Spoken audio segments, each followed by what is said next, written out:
everybody, and welcome to Dine with the Divine. I'm your host, Ashley, and together we'll be exploring the magical, the mystical, and everything in between. On today's episode, we're going to talk a lot about the evil eye and a child of fortune. So I hope everyone's having a fantastic day, and if you're not, I hope it gets better soon. So today we have another fantastic guest. We have Antonio Pagliarulo. He writes regularly about spirituality, paganism, witchcraft, and the intersection of folk magic with popular culture and religion. Ooh, I love that. So he has been published in the Washington Post, NBC News, New York Daily News, Religion News Service, and The Wild Hunt. The son of Italian immigrants, Antonio was schooled since childhood in the ways of Italian folk magic. As such, his practice draws from paganism, Roman Catholicism, evil eye magic, and the tarot. Antonio holds a BA in sociology from Purchase College State University of New Jersey. I'm saying New Jersey because I live in New Jersey, and we were just talking about that. Of New York. He lives in New York City. Hi, Antonio. How are you? Hello, Ashley. It's a pleasure to be here. How are you? I'm good, thank you. So I always ask people to start us off, how did your journey with spirituality start? So how did it start? Well, it started because as you said when in the introduction there, I'm the child of immigrants. Both of my parents are from Italy. They came here as teenagers. And my siblings and I grew up in the Bronx in what was, like a typical, what you would call typical sort of two-family home. We lived upstairs. My maternal grandparents lived downstairs, and they, were from Italy and they spoke no English. And so we grew up, my siblings and I grew up always with, for instance, the evil eye. That was a big thing. My grandmother she was known not only in the neighborhood, but in her town from Italy. Mm-hmm. She was one of the people who, if you thought you had the evil eye on you, if you had a run of bad luck, you had something happening, you couldn't get the job, every relationship kept breaking up, you were tripping and falling and your car broke down and all this stuff would happen, they would call my grandmother and say, I think I have malocchio, which is the evil eye in Italian. Mm-hmm. And she would diagnose it. She would see if you had it, she would diagnose it, detect it, and then she would, dispel it. And it was very common growing up to go downstairs and see bowls of water on the counter and on the kitchen and her olive oil and her spoon and, watching her sort of recite, very quietly these sort of, these secret incantations and prayers. And we, of course, didn't know certainly I didn't when I was a kid, that this was anything sort of out of the ordinary, because my grandparents, they practice looking back, I can tell you, there was a great deal of folk magic and what we call that today. But my grandparents, would never have called themselves like witches or magical practitioners. They were Roman Catholic, and they saw what they were doing as just what you did. They had been raised, with these little rituals and things like that. My grandfather made wine in the basement of our home.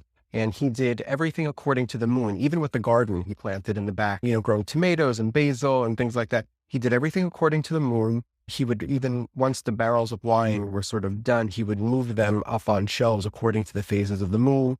And as my mother likes to still tell the story, I was quite a few days late when she was, pregnant. I should have been born somewhere like on the 7th or whatever, or the 5th, and I was born on the 13th of that month. And she likes to tell the story that my grandfather kind of sat her down while she was sitting there like, oh my God, when's this kid coming out? Yeah. And he sat her down and said, it's not going to happen until the moon, sort of reaches this particular phase. And that'll be around. And she always likes to say that he got it right around, he would say the 12th to the 13th, because it was the moon phase that was going to determine my birth. That was what he had been raised with as well. So he was also very big on hand gestures, the power of gestures to not only ward away negativity, but to bring about health. I remember if I had a sore throat, if I had a headache as a kid, he would sit right next to you or in front of you, and he'd tell you to do different hand movements, and he'd tell you to touch your thumb here to your middle finger or and then he'd tell you to turn your hands one way and point them up or south. And sometimes he would tell you to say things, but mostly it was these gestures that he would make that would bring about some sort of healing. And, of course, I remember they did work for us. So looking back on it, this was all very normal for us. And I just loved every minute of it growing up. And then And I, of course, my siblings and I all went to a very private Catholic school in the Bronx, Mhm. and very small, not many kids. I think there were 23 kids in my class, literally from kindergarten to 8th grade.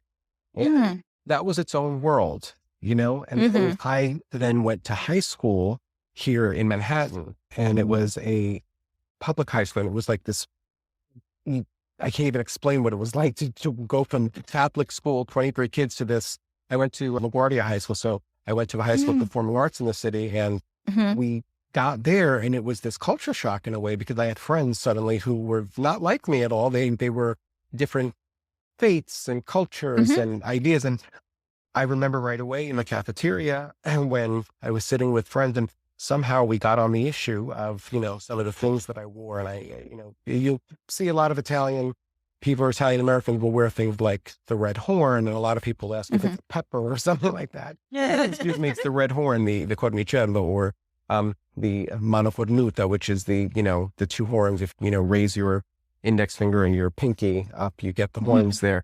They're amulets. And all of a sudden, I had my friend Joshua, who was Jewish, said, "Oh, yeah, Ayin Torah," and he was talking about the evil eye. I had a friend who was Mhm. Zoroastrian. She was talking about it. And Mm. all of a sudden, very young, I realized that, wow, this is way beyond the house in the Bronx, that everyone was talking Mhm. about this. We were all talking about this thing called the evil eye, and this negative energy that can really cause bad things. And it just had a different name, but it was in Yeah. all of these different cultures and all of these different faiths. And so that really, really, it shook me in a good way, and it just sort of woke me up, and just to open my eyes in that sense to other things. And then from there, I always, always loved anything to do with the occult. Mm. I was the one who got in trouble because I brought in the books that I wasn't supposed to bring, and my nuns would confiscate them and call my mother. And my mother was always cool about it. She would say, "You got to give him back the book because he bought it with his own money, but he won't bring it into school." So I got my Yeah. books back, and she didn't. That's good. Yeah. And once being I kind of conned my father into buying me a pack of tarot cards when I was like 10 or something. And I told him they were like math flashcards or something. And my mother got very angry. And he didn't know, I still feel guilty about that. And she found them, though, of course, because I tried to hide them like in the sock Yeah. drawer or something. I came home from school, and she was like, "So what are these? Want to talk about this?" But I always had a great love for the occult and anything Mhm. spiritual, really. And when I was in high school, and then I was here in Manhattan, I went to the library. There was no internet when I was in high school. So went to the library and started reading, started looking up books about witchcraft, about magic, about, paganism. And I found, you know, Leo Martello's books on, witchcraft, the old religion, and just so many other books. And then from there, years later, it was, Laura Cabot's book, and then, Christopher Penzak's book, and Judith Mhm. Illes, and all these, wonderful books that as I got older, I just kept following that path. And it's been my path ever since. There was never a time that it wasn't my path. It was just Oh, always my path. oh, Yeah. And I I love feel that. glad about it. Yeah. I feel very, very blessed for that, because I think it's a wwonderful path. Yeah, me Well, too. I think, mhm. first of all, I love that you conned your father into buying you this, because that's totally something I'd have to do to my dad. Like, if that would be, if I was like, well, it's educational and I'm gonna learn, it's like hooked on phonics. My dad'd be like, all right, I'll buy it. Yep. That was what I basically did. I got a pack of tarot cards, and at a bookstore in Manhattan, which at Mhm. that time was, I believe, Doubleday Bookstore. And dating myself a lot here, but and I literally told him I know I still feel guilty about it. I told him they were like math flashcards or something, and he was just like, all right, whatever. He sometimes bothers, and others sometimes says, "Oh, the fathers are oblivious to things." And so she still says that about certain sometimes, but yeah, I did con him into buying those cards. But like I said, she found them, but she didn't mind, like it wasn't like I got in trouble because it was something bad. Yeah. We grew up with a lot of these mystical components that moved within the sphere of Roman Catholicism, Mhm. and, even the thing with the evil eye. You're not, the priests, most of the priests, or most of them, didn't like this idea of, what do you mean your grandmother's doing the evil eye or all this stuff, were these, certain candles that were lit, certain herbs that were sort of, chopped up and sort of, mixed in with other things. And this was stuff that to the church was like, well, what are you doing? So they still, you're not supposed to do those things, but that was just kind of, glossed over, and they did what they had always been doing. And it was, so it's not like I never got in trouble for, well, I got in trouble for calling my father to get the cards, but not because of the cards. It was because I told him, I lied to him and told him I was getting the cards. This is the way to go about it. Yeah. No, my mother knew exactly what the cards were and all that stuff. And she was just like, well, we're not going to talk about that. We're going to talk about why you thought how you were not used to get them. And that was, it was, so it was wonderful and very colorful and very powerful to grow up. And a little bit sort of, when I look back on it, now I look back on it and can see that it was sort of daring in a way, that we sort of did these things that, sometimes, the local parish priest didn't approve of. But there was a parish priest who absolutely came to my grandmother's door and my grandfather's door and asked her to do the evil eye for, I believe it was his nephew. Oh, wow. Who could not get a job and, was talking about this kind of stuff. So, we moved, it was just all sort of built into this very spiritual sphere. And it was just always a part of it, of life for us. Yeah. Yeah. Oh, we're just talking, I was talking with somebody else about this too, how there's a lot of things that we all do, and it may be from your parents or just your family, that we don't realize is magic-y or folk magic. Oh yeah, it's just random stuff that you'll do. I remember my dad always used to throw holy water before we left the house. And I don't know why, but you just did it. So I just did it for a long time. Before you exited the house, he would throw holy water on. Oh, that's interesting. Wow. Yeah, just random stuff and certain superstitions we had, oh, you never do this on this day, or you don't do this, Oh, or yes. different stuff like that. And the superstitions are magic. I would always joke with my friend, because my friends would be like, wow, you have all these rules around stuff. I'm like, I don't know why, but I don't do it because I'm afraid what's going to happen if I don't do it.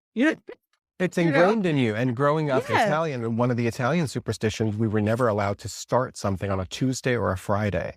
And I still have that, sort of ingrained in my head. And also dreams were very big. If my grandfather would freak out if you dreamt of certain things. And it was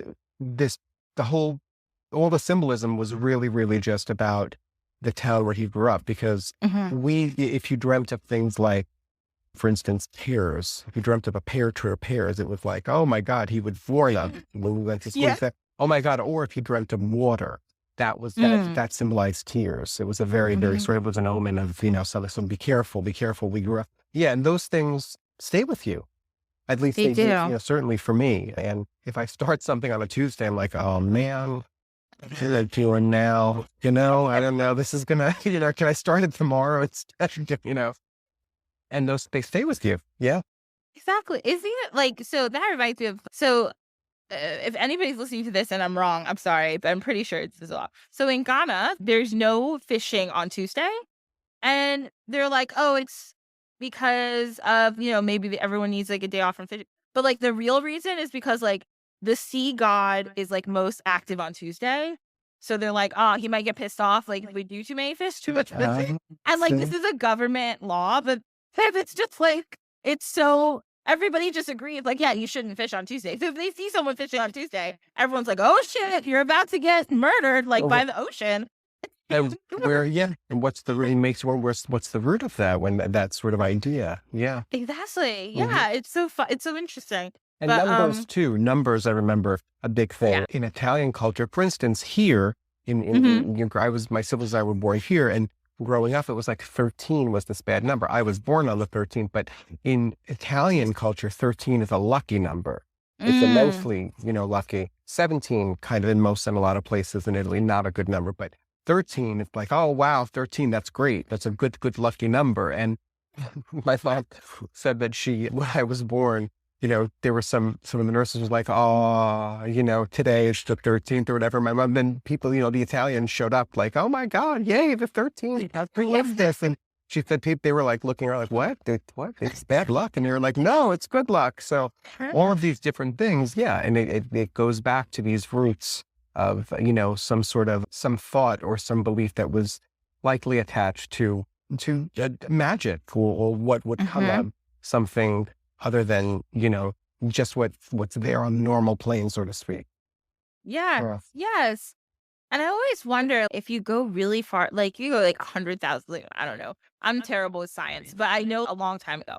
If you go like 50,000 years ago, I think is when they said people came up with language. I wonder what happened on those days. What happened on the 13th in that particular area that everyone's like, this is a good thing, guys. 13.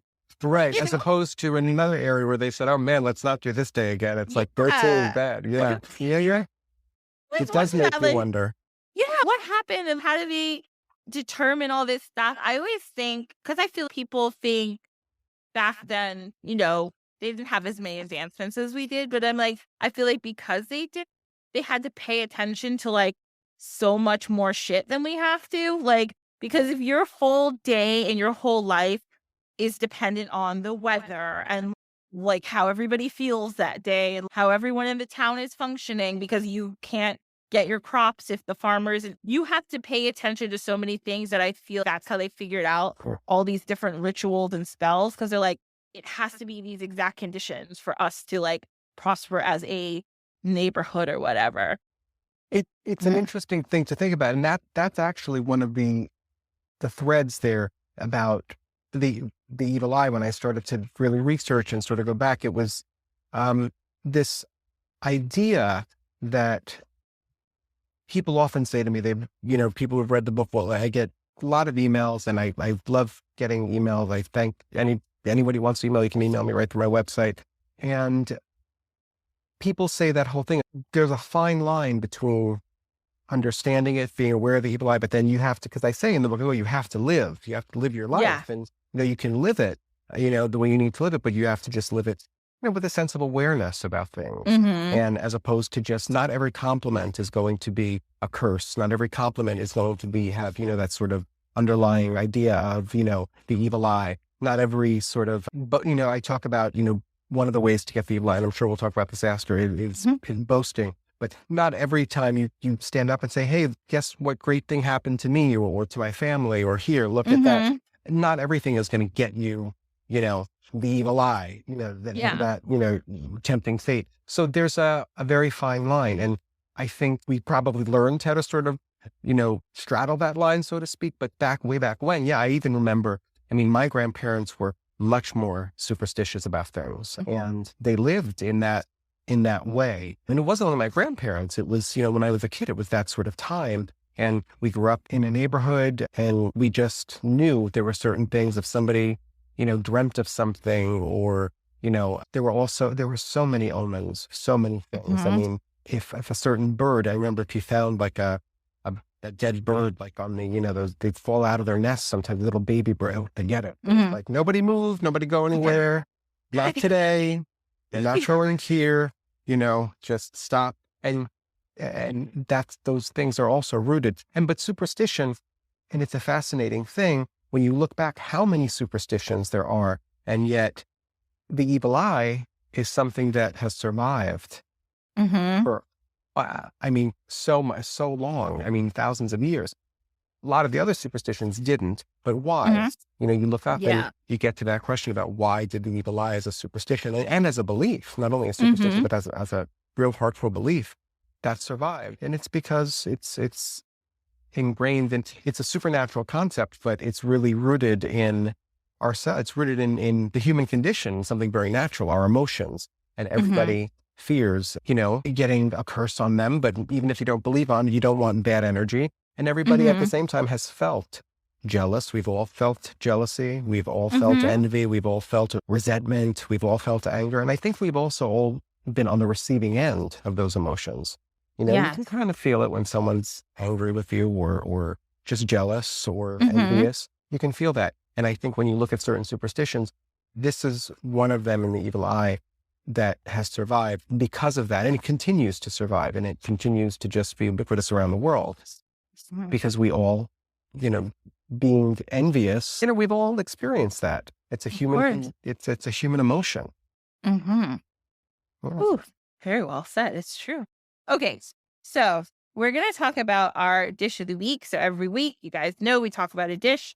So today, I literally just went on the Google machine and I was like, Evil Eye Foods. Mhm. And it was like 10 foods. Now, this is from Times of India. So this is in India. And these are 10 foods that they listed to help you either repel or get rid of the evil eye. So the first thing is turmeric. And you put turmeric at the entrance of, I guess it's a home, I think. I'm not sure. But yeah, they have turmeric here, which I feel like turmeric's good for everything. I just like a little. Every time I get like a cold or my fiance gets a cold, he just dumps like pots of turmeric into hot water and makes me drink it. And it's so bad to drink it like that. But it works.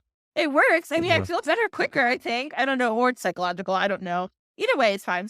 So then we have salt. Salt is a very universal thing that people use to repel like evil. I know, yeah, I use salt all the time. I know a lot of like Jewish practices, they use salt too, all over the world. Then also red chilies, rock salt. I know people, and then chilies too. I feel like chilies I think it's hot things too. Like things that are hot are meant to kind of like help you cleanse, I think. I'm not sure. Everybody's a little different. Yeah. Hanging a lemon with some, I think these are green beans. Yeah, this is pretty cool. Or green peppers as well. I write about this in the book, actually. Okay. Yeah. Awesome. Then neem. Neem. Well, I know neem oil for gardening is really good to get rid of pests if you don't want to use any harsh pesticides. Those acnids that grow on broccoli and stuff. I tried to grow broccoli one time. It's really hard. Yeah. So I stopped. Especially now, there's much more of that. I've read recently about those things. I saw a video, I think it was on TikTok, and someone was cooking and she said, oh, be careful if you make this recipe. And she had broccoli and she said about that. And she actually cut into it and sort of was like, like she found something in there. And that's, when I sort of swiped away. I didn't want to see it. I was just like, no, a broccoli thing, that's me. Just you'll never eat broccoli again. I know. Then we got mustard seeds. Talk about mustard seeds. Then we have lemons. And then we have a classic garlic. Are good for everything. Everything. I mean, again, probably because it's such a strong smell too. Whatever's evil is like, oh no, not garlic. Well, remember back those movies when I was a kid, the vampire movies always had the garlic. Someone either hung garlic or wore the garlic on their neck to repel the vampire. Yeah, but it is true. Garlic too, especially Italian culture. It's in some parts of Italy to repel the evil eye or the malocchio, you would be given literally like a piece of garlic to swallow. You just like a pill. Oh gosh, that's rough.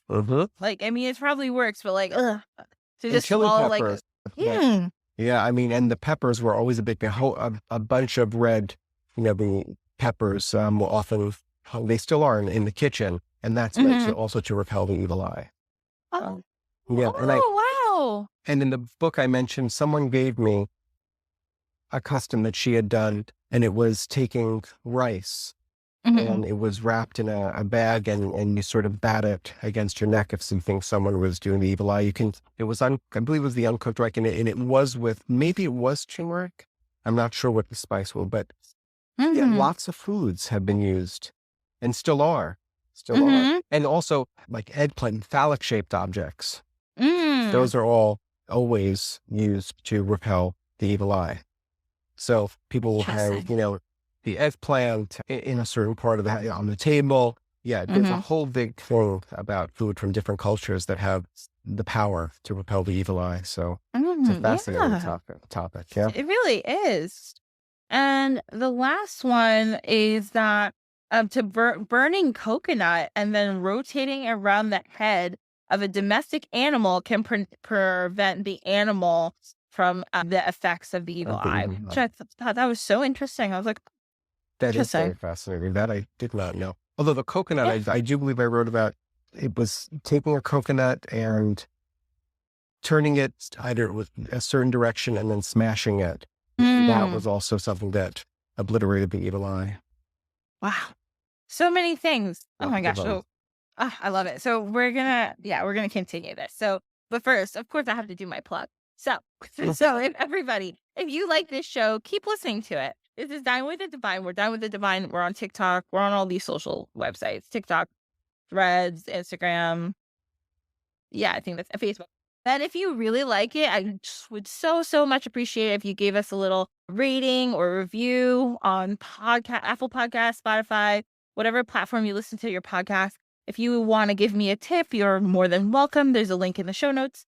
And if you have any suggestions for episodes or questions or comments, feel free to email me at dinewiththedivine@gmail.com. Okay, let's go. So now we're going to talk about the evil eye. That's our tea time if you guys haven't Mhm. figured it out. Antonio wrote a full book about it. So I was like, obviously his book is extensive and goes way more into it. We're going to give you an overview because I just want everybody to see how universal of a topic this really is. Like it's everywhere. So of course we went to our Fever Girl Wikipedia. I was like, Wikipedia, what do you guys have to say about this? So this is what Wikipedia says when you type in the evil eye. So the evil eye is a supernatural belief in a curse brought by a malevolent glare, usually given to a person when one is unaware. The evil eye dates back 5,000 years. In the 6th century BC, it appeared in Chalchiandin drinking vessels. I'm terrible at pronunciations. I apologize, everyone. Known as eye cups, as a type of protective magic. It is found in many cultures in the Mediterranean region, as well as Western Asia and Central Asia, and such cultures also believing that receiving the evil eye will cause misfortune or injury, while others believe that this type of supernatural force that casts or reflects a malevolent gaze back upon those who wish harm upon others, especially like innocent, like, babies and stuff like that. Other iterations of the symbol were often made of clay or ceramic. However, following the production of glass beads in the Mediterranean region in approximately 1500 BCE, evil eye beads were popularized with the Phoenicians, the Persians, the Greeks, the Romans, and the Ottomans. So, like I said before, this is literally like to me, and obviously this is not a fact, this is just me saying it. I think this might be one of the biggest international spiritual concepts. I can't think of something that in basically almost everywhere around the world, not everywhere, obviously, but almost everywhere around the world has some type of either they believe in the evil eye and Mhm. however they believe in it, or they have some type of version of it. On Yeah. Wikipedia, I didn't count, but there's like at least 30 or 40 languages that have their own, what they call the evil eye, which is pretty interesting. Yeah. So a little bit of more background. So the belief in the evil eye, like I said, dates back to at least ancient Urgarit, as it attests to texts from this city. So this is in modern day Syria, and this city was destroyed in about 1180 BCE, which was during the late Bronze Age. It was never rebuilt, and people lost a lot of documents, but they think it goes back even earlier than that for sure. One thing I thought was Goes, so interesting. Go ahead, go ahead. No, I was going to say it certainly goes back at least 5,000 years. Historians don't always agree about it, but some say it's in ancient Egypt, some say it goes back to Mesopotamia, but definitely, yeah, very far back. And there were excavations, I think in 1938 at Talbrock, and they Mm. unearthed, it's now the building there, I think it's called the Eye Temple, but they unearthed all these figurines with incised eyes on them. And again, some say, yes, it has to do with the evil eye, or some say it has to do with deities, but the concept certainly goes back. We know the ancient Egyptians painted the eye symbol on coffins and on buildings and boats. And also, on the coffins for safe passage into, the afterlife. And, everyone I think has seen the Eye of Horus. That's still today a symbol that's used to, ward away negativity in the evil eye, but also to bring about health and prosperity. So it's both an amulet and a talisman when you wear Mhm. the Eye of Horus. But the history goes back it, tremendously far. I mean, it's some will tell you it stops at ancient Egypt. Some will say, as I said before, to Mesopotamia, but it has survived throughout thousands of years. It literally has. And today, that's what's so fascinating about it. The explosion of sort of the evil eye jewelry. Yeah. It's just, everywhere. And I interviewed someone who told me that I believe he was Greek. And he said when he was in another part of the world, he didn't speak a particular language where he was. Mhm. And said what they understood still were the symbol, the evil eye, Mhm. what they call Masti or the Nazar. He said this was something that totally different cultures, but they each knew what they were talking about. They didn't know how to say it, but they were like, oh, got it. I understand what you're saying. Yeah. And they brought him an amulet, sort of. He was in a marketplace. Oh, And they were like, this neat. is an amulet as well for that. It's like, this is what it is. And he said he was amazed because no language, but they understood exactly what Yes. the concept and what it was. It's really, really fascinating. So just like, well, so I think it's so interesting, like you said, it could have been Mesopotamia, it could have been Egypt. But remember, like that area of the world, people were trading, and then we got the Phoenicians who were like a seafaring people. So people were trading stuff and they were trading ideas and people go different places. So I'm sure it kind of circulated around the area. So everybody kind of was like, oh, yeah, this is this concept that we all agree is probably a thing that's happening.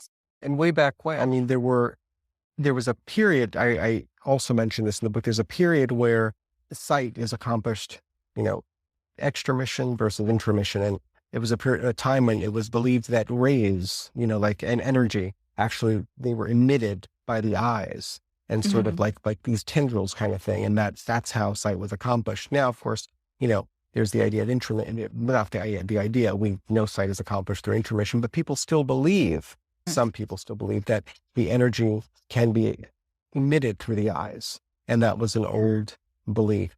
And people really thought, of course, can you imagine if you believed that someone could stare at you and Mhm. emit this energy because that's how sight was accomplished? In that idea, can you imagine not being petrified by, oh, if they looked at me too much, Yeah. this energy is going to get me. Yeah. Yeah. I mean, so the eyes in general, the symbology, it's huge. And it is multifaceted, it's multi-layered, and it goes again through many, many cultures and many periods of history. Yes.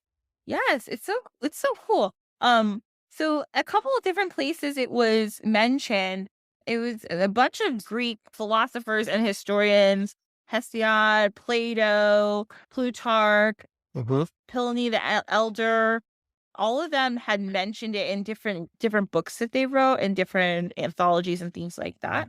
Pliny the Elder, I think he's the person. We have an episode about Saturnalia, which is a holiday, a Roman holiday, and he really hated Saturnalia. And that's what I think of now every time I see him is how he built a soundproof room so everyone would leave him alone. Because he said everyone was being too loud during the holiday and he didn't want to talk to anyone. Anyway, so that's really the If Elder, you can but hear, I'm sure you can hear. I know that feeling because I'm in the middle of Manhattan doing this. You could probably hear the traffic outside my window. yeah, So, yeah. he was so tired. He's like, I'm trying to write, and everyone's just having fun. They won't shut up. Um, so We'll just talk about it real quick. We'll talk about it a little bit in religion, then we'll talk about it in like geographical area. So in different religions, we have the evil eye mentioned a whole bunch of times. So in Judaism, it's a big concept. A lot of the time, you'll see it with the evil eye with a hamza, and a hamza is that hand that like it's usually really pretty and decorative. Sometimes it's just plain, but it's usually very beautiful. It's mentioned a whole bunch of times in a book called Perki Avad, which is the ethics of our fathers. And there's a famous rabbi named Rabbi Eliezer, who said the evil eye was worse than having a bad friend, neighbor, or having an evil heart, which is pretty bad. So Mhm. they also said so a lot of Jewish people also believe in a good eye, which designates an attitude of goodwill and kindness towards others. Someone who has this attitude in life will rejoice when their neighbor, whoever is doing well, and that's like the good eye. So I kind of cool that you can have an evil eye or you can have a good eye. It'd be nice. Mm. Yeah. Mentioned, yes, it's mentioned throughout Mhm. many of the Yeah, it's really religions. good. Yeah, be nice. So also a person who has like the evil eye is somebody who, according to Judaism, somebody who's not really very happy, somebody who is not happy when other people are doing well. And this person is a great danger to moral purity. Well, that You. concept of somebody it certainly goes far beyond religion, certainly Mm-hmm. far beyond Judaism. The idea that somebody who's just upset by somebody else's success, or Yeah. that goes back to, in my belief, the human condition. It Yeah. transcends religion or anything like that. And Mm-hmm. and I've often said, people have asked me to describe, and they say, well, I always say that the book is a friendly reminder about an unfriendly topic, because nobody really wants Yeah. to talk about it. Talking about jealousy or envy, it's uncomfortable, Mm-hmm. But the truth of the matter, and it's a bitter pill to swallow. It's hard to come to terms with this fact, which I'm going to say that, but not everybody in your life wants you to succeed. Not everybody Mm-hmm. wants to see you living your best life. Not everybody's Mm-hmm. happy that you're getting the good job, that you're in the good relationship, that you're, getting married, that you're getting the house. And it's not always people, it's not always these enemies, oh, my ex-friend, my ex-boss, my ex this, my, Mm-mm. who I don't speak to anymore. It's not only those people, it's No. people who are quite close to you sometimes. It's, the friend who you don't suspect. It could be the family member. And again, it goes back to this idea of it just being part of being human, because we experience these emotions. Yeah. And that's ultimately, when you get into the definitions of the evil eye, it goes beyond religion, certainly. And it Mm-hmm. brings us all back to that one thing where as I said, everybody's human. You're human. Mm-hmm. Everybody has had these emotions. And that's the crux of it. You're not always going to be met with someone, or, who just wants you to be happy. And that's tough when you really sit down and think about it.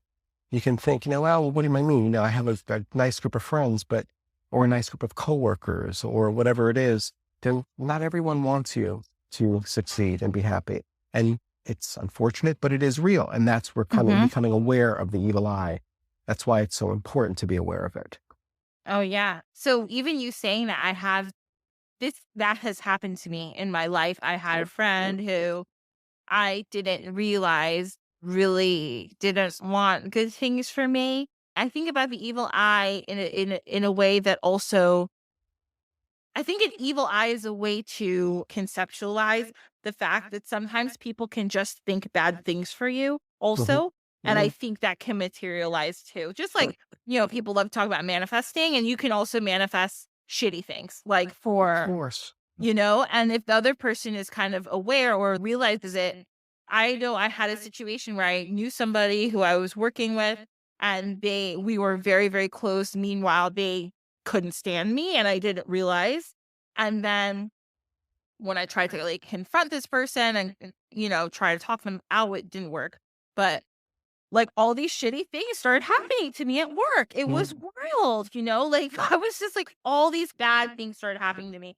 And until I was able to kind of like, since I'm kind of a magical person myself, figure that shit out, that it like got better. But it was like a serious issue. Like I It's a really could have serious gotten in a issue. lot of trouble. Yeah. But yeah, and it Energy is all, real. it Energy, really everything is is. energy. And we know that energy never dies or disappears. It just changes form. But, Yeah. energy, we are energy. And so Hmm. when you link it to this idea of, and look, emotions are powerful. Yeah. Even when you talk about people wanting to manifest, what is a lot of the instructions about things come about with getting yourself in that emotional state of having received something, feeling happy, getting on that, matching the vibration of something. That's all Yeah. energy. And just as you can bring yourself into a state, of feeling happy emotions and feeling gratitude and feeling, bliss and ecstasy and all these wonderful Hmm. things, so too can you have the energy of, that energy which is envy, which is, lack.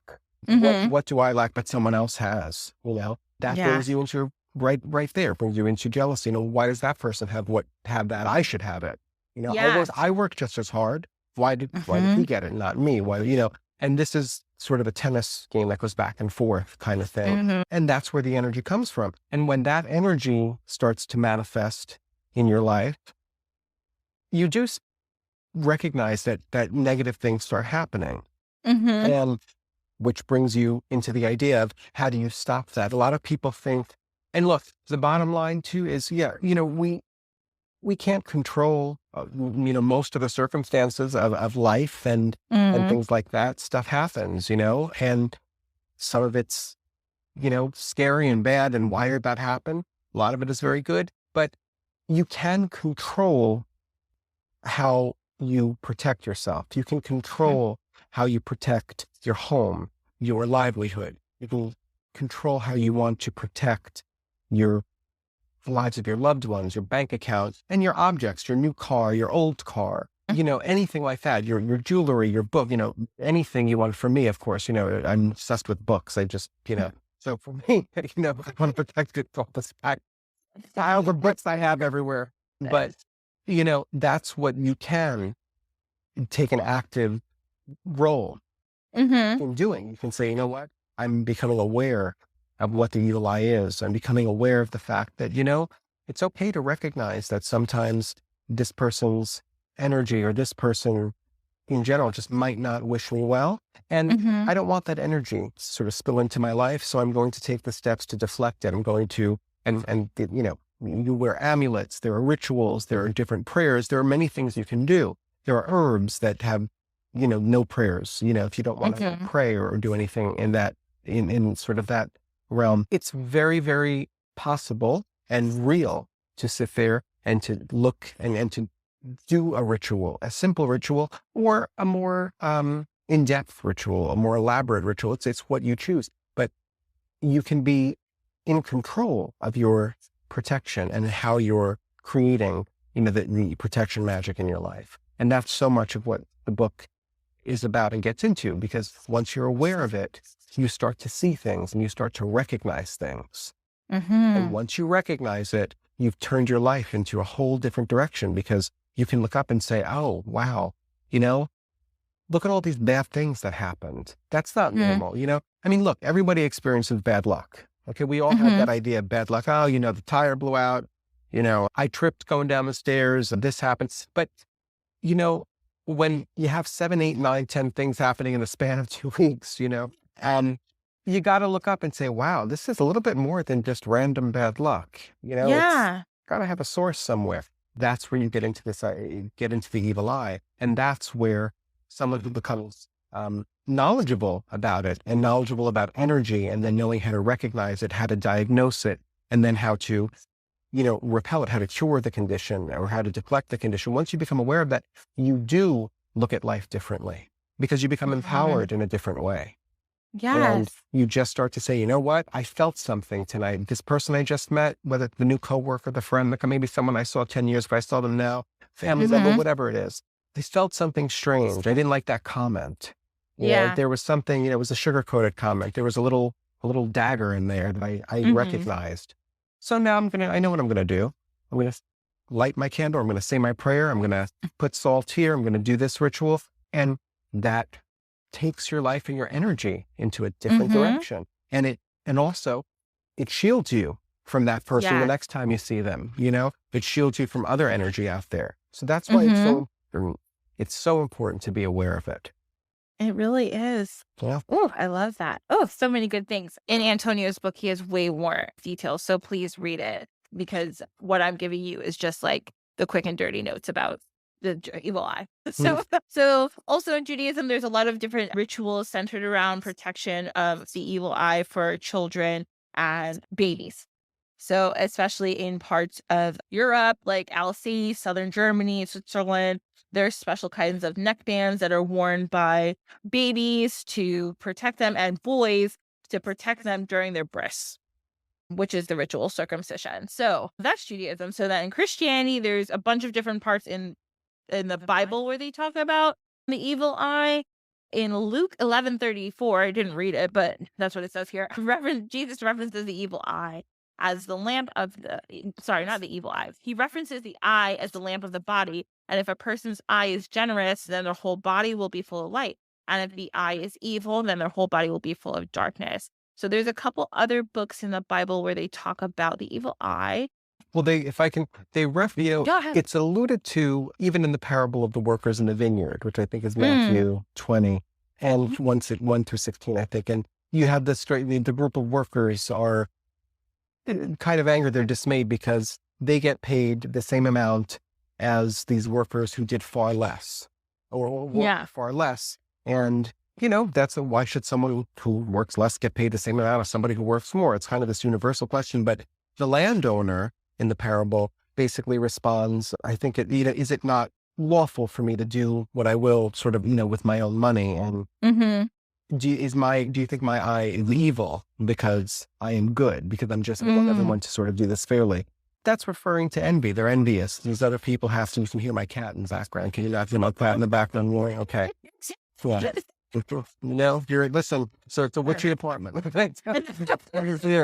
But you can see it also. It's a reference to envy.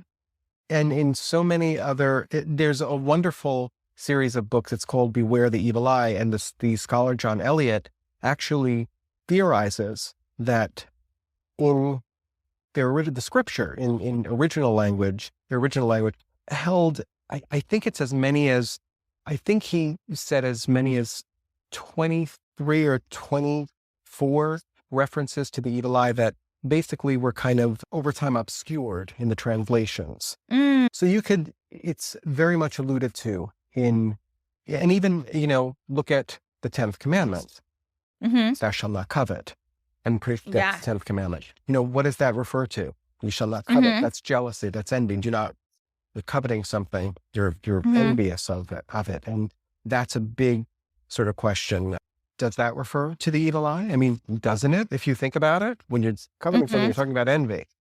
So yeah, it's very much, and you could see it in different parts of the Bible. It's also, you talked about the lamp of the body.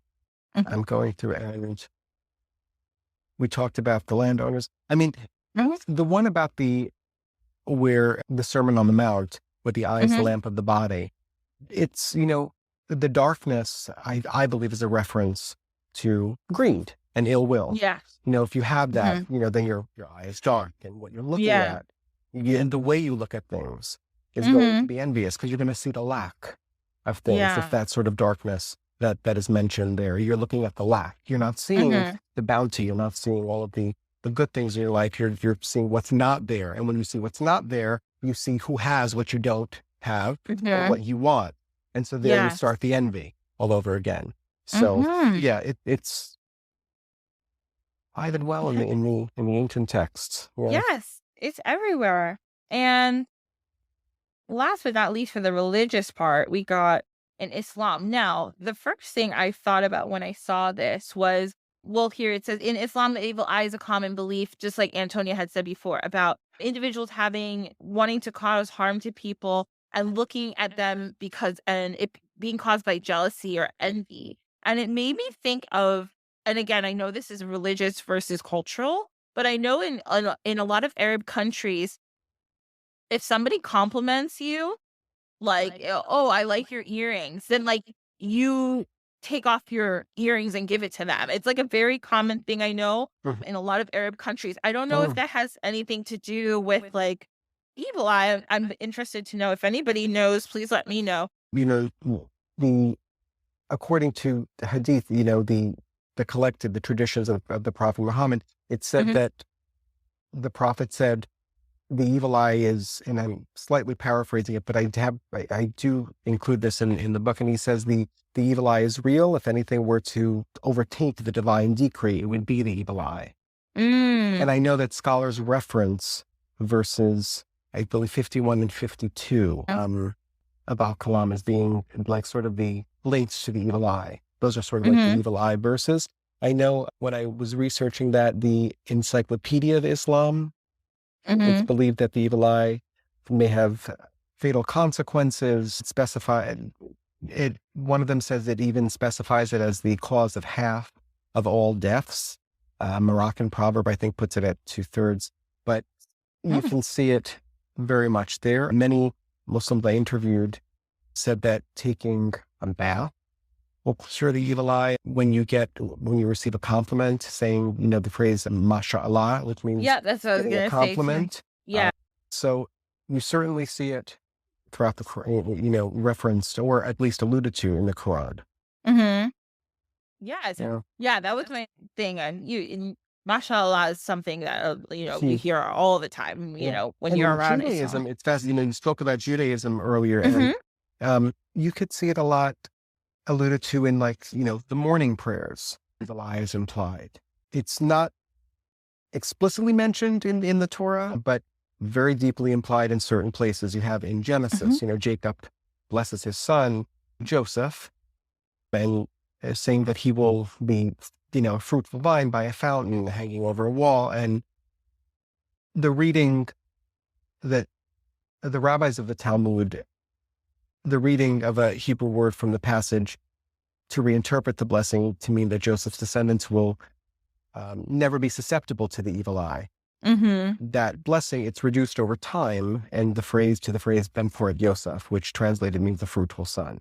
So Mm-hmm. then it's played into the story of Hagar and Sarah, the miscarriage. I mean, think it's certainly there when you look at it. The Rosh Hashanah ritual of Tashlit, when Jewish people cast pieces of bread, into the Mm-hmm. water, it symbolizes the casting off of sins, and it's done by a body of water because some scholars will tell you because fish cannot be harmed by the evil eye.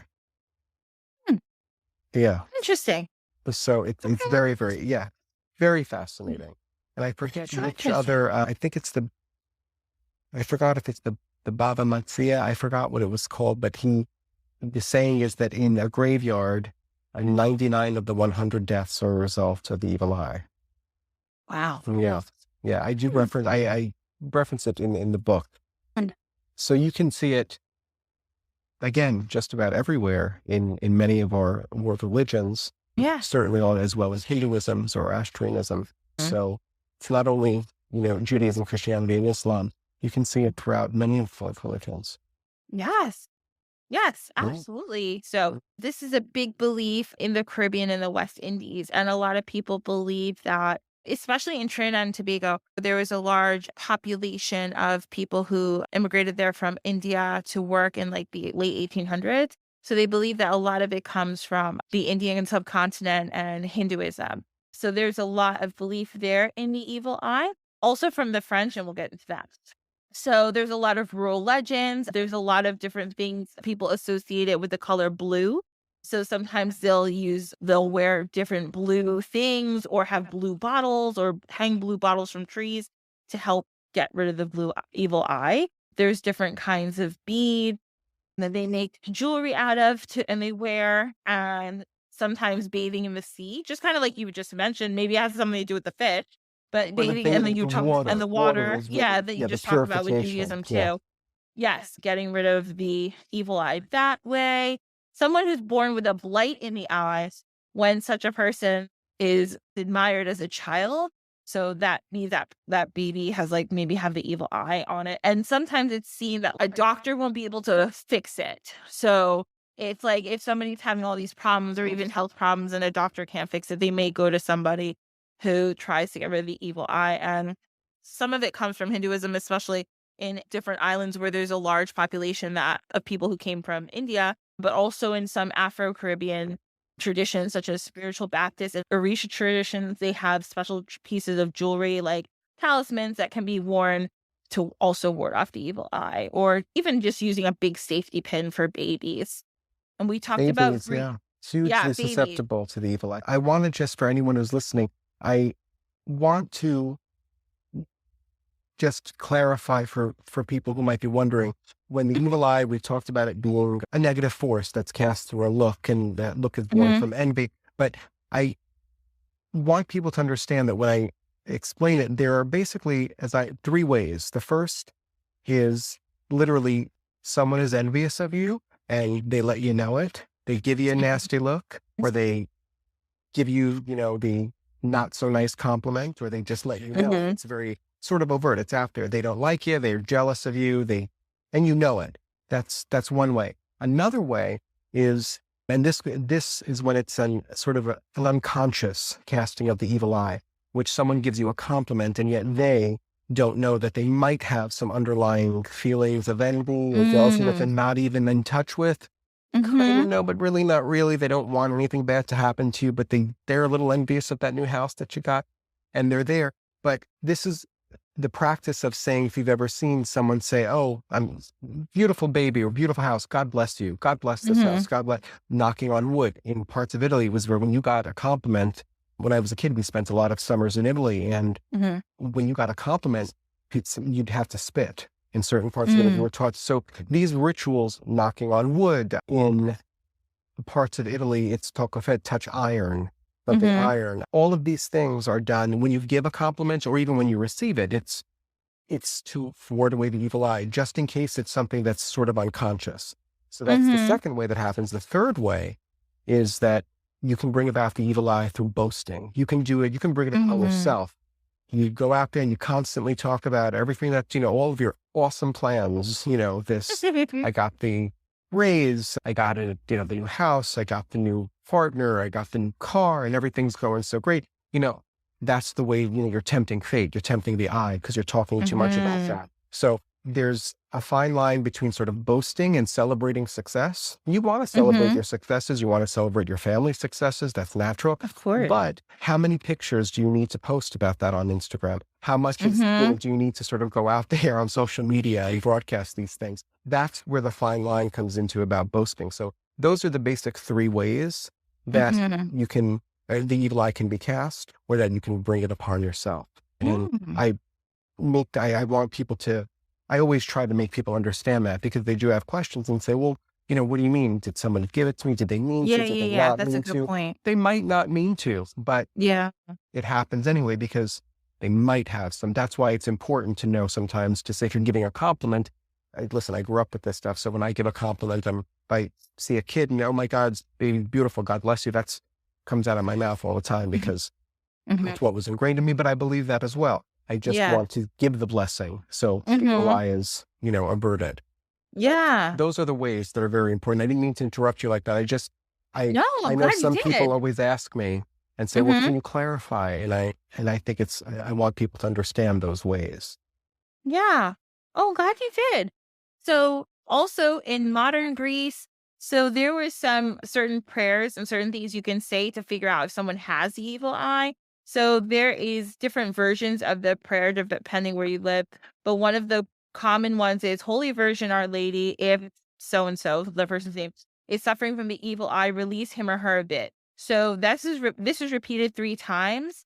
No, evil is repeated 3 times, is what I have here. According to the custom, then, if the person, the victim of the evil eye, and the healer, the person saying the prayer, if they both start yawning a lot, then the evil eye is there and we got to get rid of it. So then the healer then performs the sign of the cross 3 times and emits spitting like sounds in the air 3 times.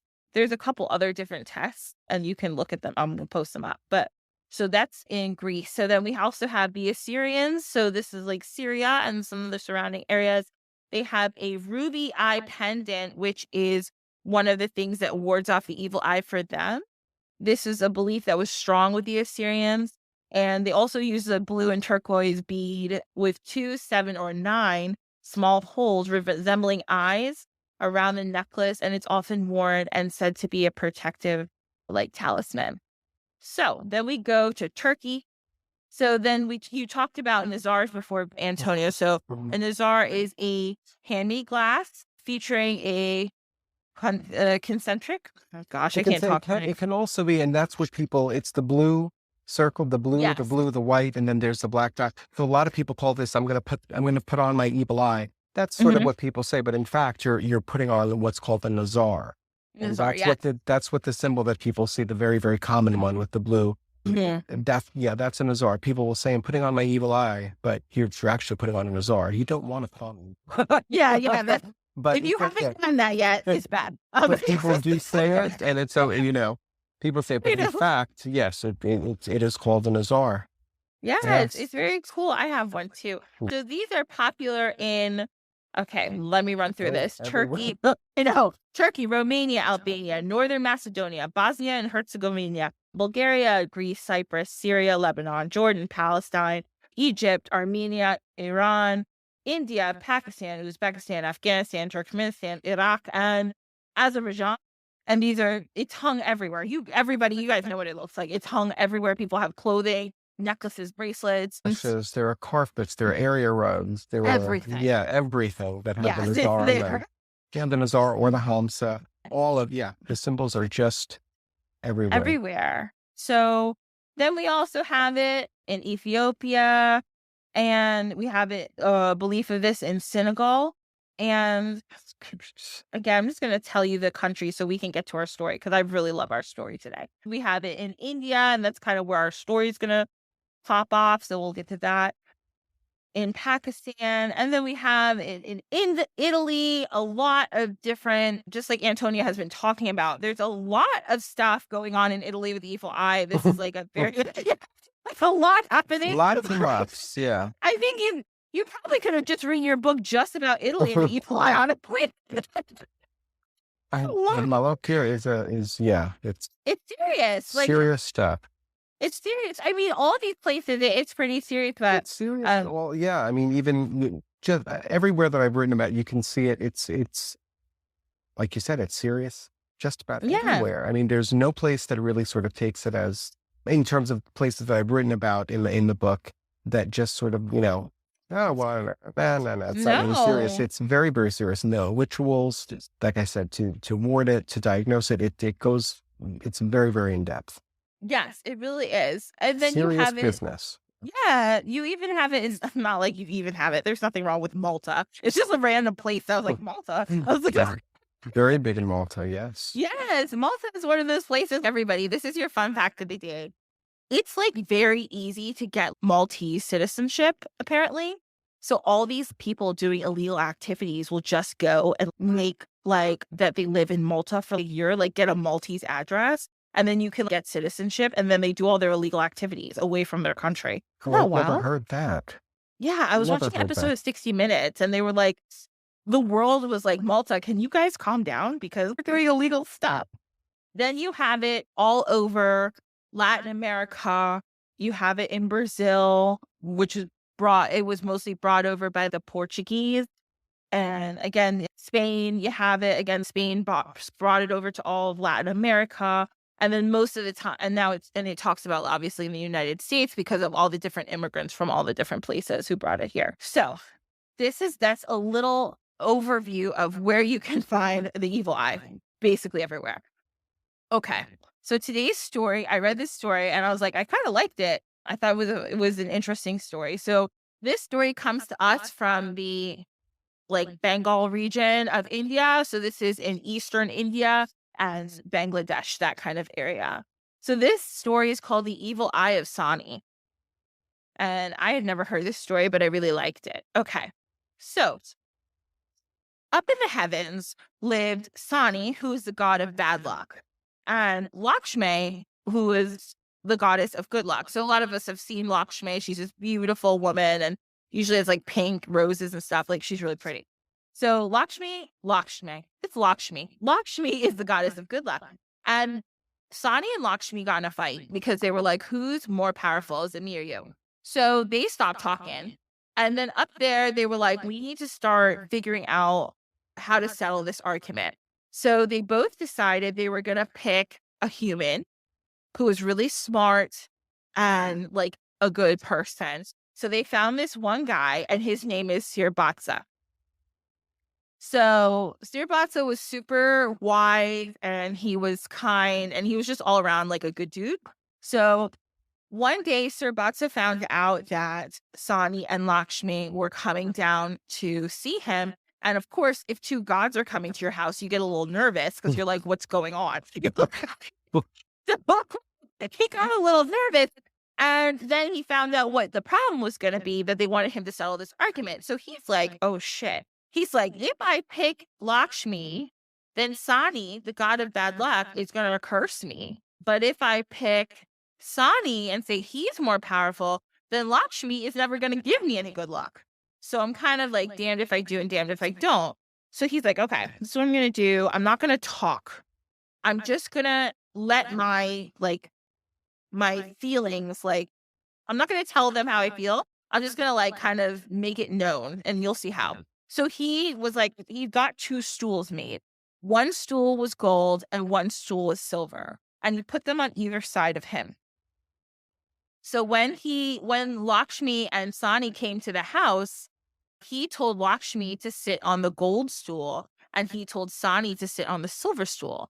Now, obviously, we all know that gold is worth more than silver. So Sani did too. And Sani was pissed. And he was like, so this is what you're going to do right now. You're going to insult me. You think that Lakshmi is more important than me. And he's like, I am putting my evil eye on you. And you are now cursed for 3 years. So I don't know why he picked 3 years, but he did. So he said, you're cursed for 3 years and bye, I'm leaving. So he left, right? Now, Lakshmi looks over because Sir Batsa is like, oh shit, like, what am I going to do? And Lakshmi is like, don't worry, I'm going to take care of you. Nothing bad's going to happen to you. Well, at least nothing bad that I can't handle. And he's like, okay, fine. So now Sir Batsa is still nervous though, because apparently he's going to have 3 years of bad luck. So he goes and calls his wife, and his wife is a real one. Her name is Chintamani. He's like, Chintamani, listen, I have to leave the house for 3 years. And she's like, pardon? What? I can't stay with you because the god Sani put his evil eye on me. A bunch of bad shit's about to happen to me. I don't want anything bad to happen to you. I love you, blah, blah, blah. And Chintamani's like, babe, where you go, I go. That's how this is going to work. I'm your wife. We are together. I'm a ride or die kind of chick.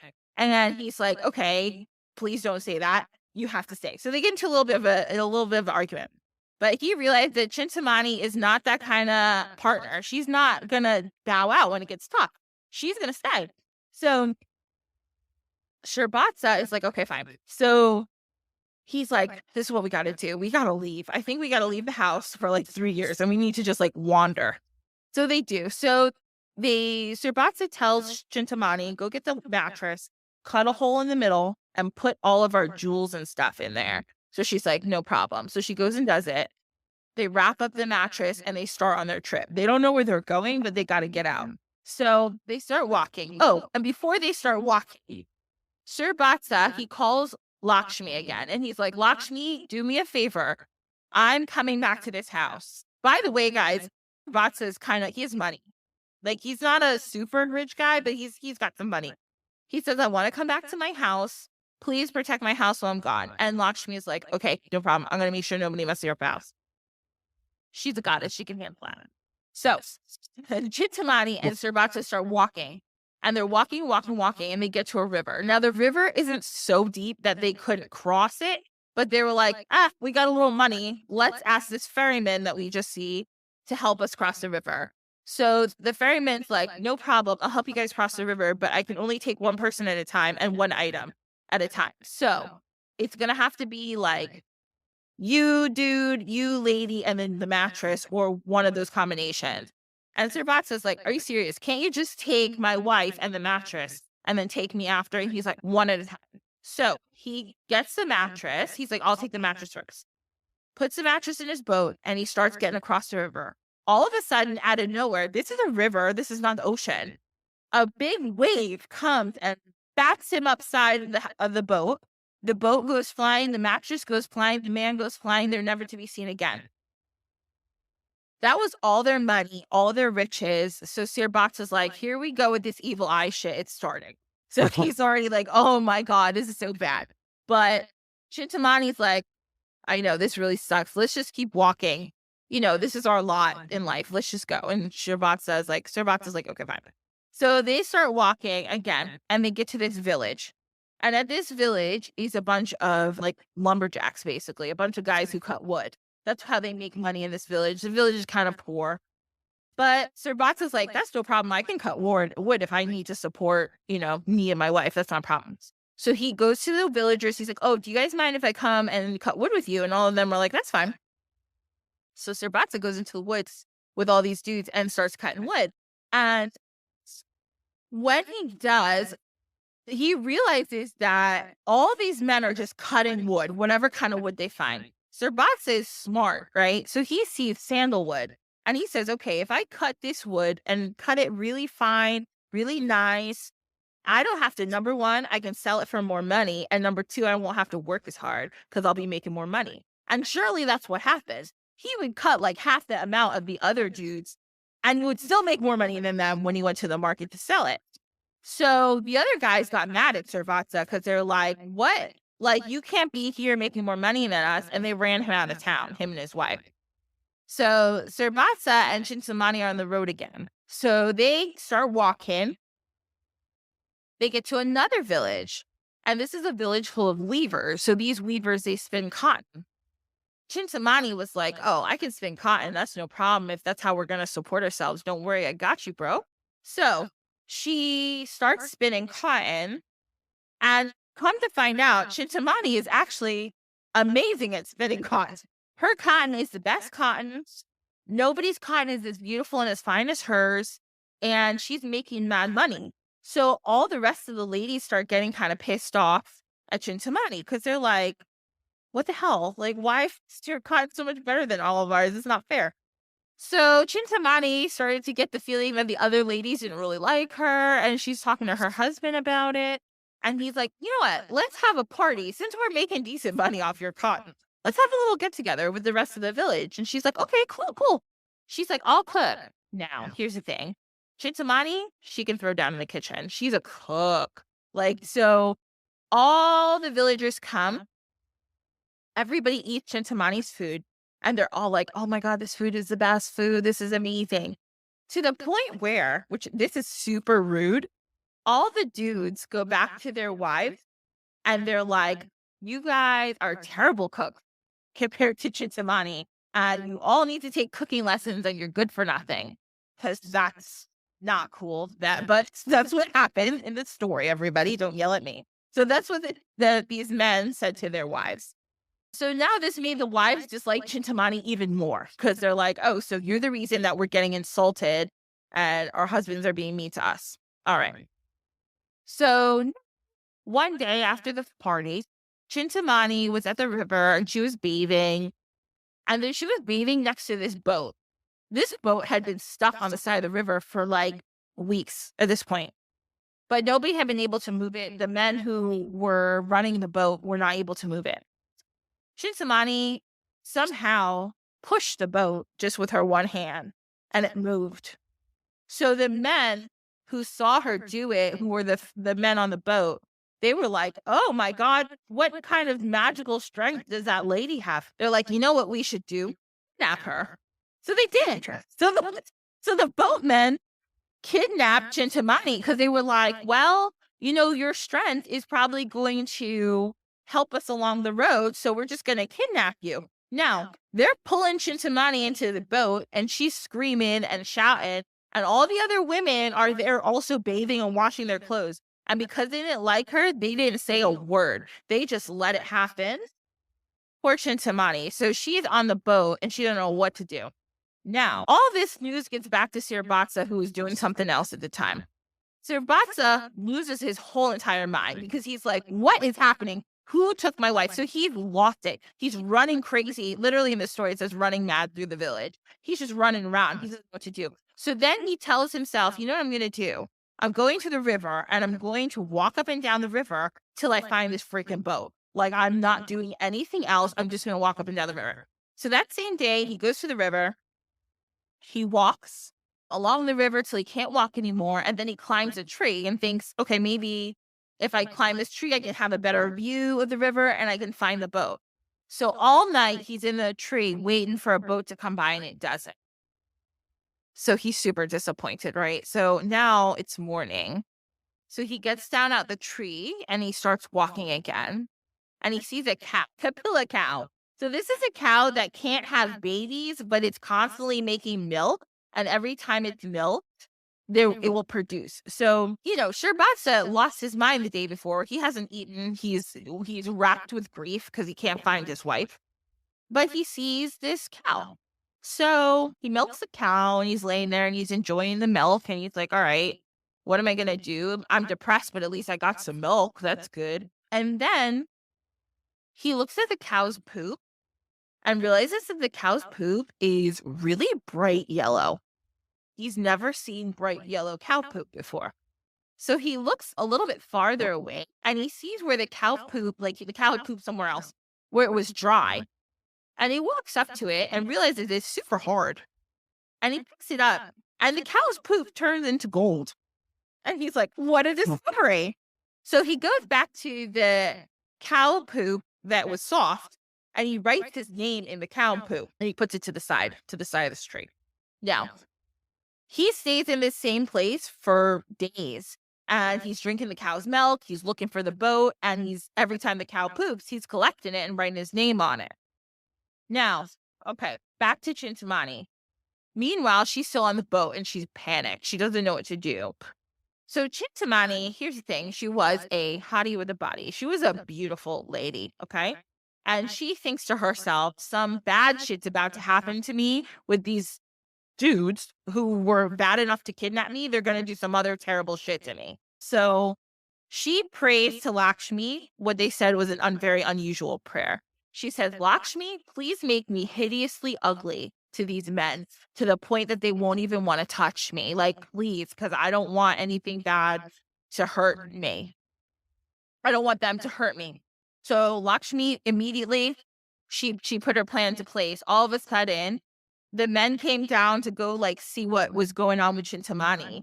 And they smelled this terrible smell and they looked at her and she had all these wounds that were rotting and black and disgusting and stank. So they were like, oh my God, what happened to you? So they left her in the bow of the ship because they were like, we can't deal with this, but she's strong. So I guess we'll keep her. So then every now and again, they threw down some rice and some water and that's all she was really living on. So now the cargo ship went to a port. They dropped off whatever they had to drop off. And they started going back to the places they kidnapped Chintamani. So because Sir Batsa had walked so far, he saw the ship. And he saw that it was coming back and he said, oh, that must be that ship. He knew it. So he stayed up in the tree for a minute. Now, the men on the ship saw all the gold on the side of a tree that Sir Batsa had collected. And they were like, oh, let's park here because somebody has a bunch of gold that they've left around. So the guys get off the ship and Sir Batsa was like, hey, that's my gold. Don't touch my shit. And they were like, it's our gold now because there's a whole bunch of us and there's one of you. So they kidnapped Sir Batsa. Great. Now everybody's kidnapped. How stressful. So now they take Sir Batsa, they throw him in the bow of the ship, and he sees Chintamani, who he immediately recognizes, even though she looks different. But he's like, oh my God, thank God you're alive. He doesn't care about her wounds, whatever. He'll deal with that later. He's just like, oh my God, you're alive. So they don't, but Chintamani kind of looks at him like, don't say a word. Because she didn't want the kidnappers to know that they knew each other. So they're kind of just making eye movements with each other, trying to figure out a plan. And they're husband and wife, and I think they're just so close that they can figure that out. So Sir Batsa was really good at dice. And the men really like to play dice. So somehow he convinced them to let him go upstairs and play dice with them. So he did, and he won the game. And he won a couple games. And the men started to get more and more annoyed that he kept winning games. And then they decided to throw him off the ship. So they did. They threw him off the ship into the water. And he was like, oh my God, I'm going to drown this water. But Chintamani somehow maneuvered herself that she was able to throw out her pillow out a little window to give it to Sir Batsa so he could use it as a flotation device. So he did. And Sir Batsa now ended up in some branches on the side of the river. And he just kind of stayed there in the dark because he wanted the boatmen to think he died because he knew they were going to try to find him and kill him. Meanwhile, the branches that he got caught up in were not any regular branches. They were actually the branches of this old lady who lived in this beautiful house. But she had a big garden, but there was nothing in the garden. There was no leaves, nothing beautiful. It was just barren. And she actually had been the gardener for the palace of that kingdom. But some kind of fungus or blight came over her garden and nothing had grown in a few years. So she lost her job. So now Sir Batsa's now it's nighttime, right? He's caught in these branches all night. Now it's daytime and the old woman comes out. She's taking a walk and she sees this man in the branches. And she's like, oh shit. And then she also looks upon her garden. There's flowers blooming everywhere. The trees are blooming. There's just beautiful stuff everywhere. So she's like, this dude who got stuck in my garden must have brought this beautiful blessing. So she helps him out of the water. He's shivering. He's cold. She cleans him up. She gets him something to eat. And she's just like, thank you, thank you, thank you. And he's like, I literally didn't do anything, but you're welcome. She's like, no, you did something great. Like, so she ran to the palace that day and she was like, King, I have flowers again. I can produce flowers for you. And the king was like, okay, great. So the king gave her job back. So she was super happy. So now Sir Batsa stayed in the old lady's house for a couple days. And after a couple of days, the old lady tells Sir Batsa her whole life story and everything.